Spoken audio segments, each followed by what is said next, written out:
quelques-uns s'y mettent tôt. Bonjour, comment les enquêteurs ont-ils procédé, Clément? Bonjour. Eh bien, c'est un long travail méthodique d'investigation. Il n'a que 16 ans, mais il adore ça. Stephen Combe décortique tous les JT. Prendre des photos, prélever des débris, des traces. Il y a beaucoup de mes amis qui me demandent pourquoi je fais ça, qui comprennent pas pourquoi je regarde ça et que je m'intéresse par exemple, à la politique. Ils trouvent que c'est trop compliqué ou c'est pas intéressant. Moi, ça m'intéresse. J'ai besoin d'apprendre.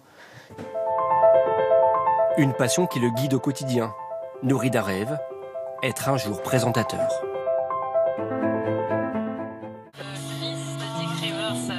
En Auvergne, Stephen Combe aussi est au travail. Le rocker d'écrivain est décédé la nuit dernière, le jour de 74 ans, 57 ans de carrière. 2 fois par mois, il prépare un journal télévisé.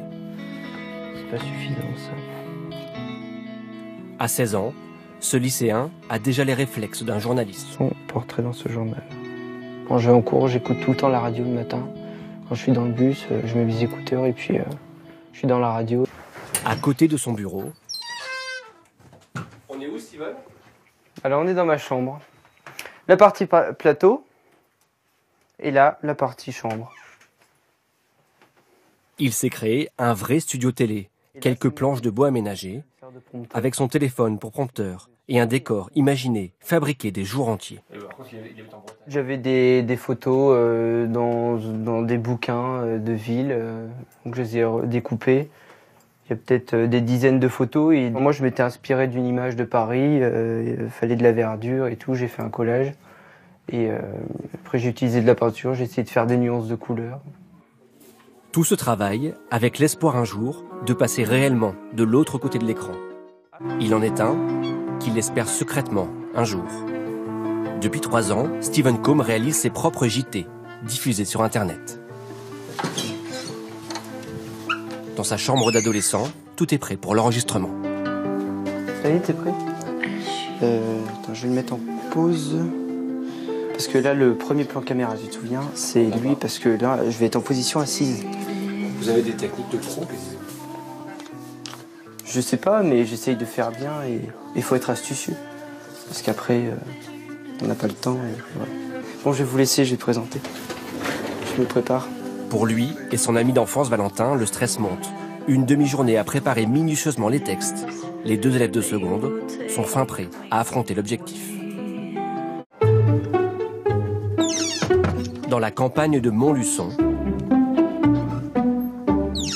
le même stress de tournage. Sur le sol russe, après avoir traversé la frontière en train blindé.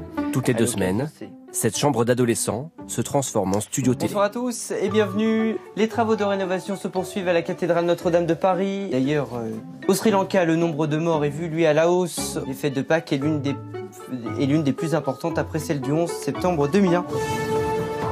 Son journal est monté et diffusé dans la foulée sur Internet.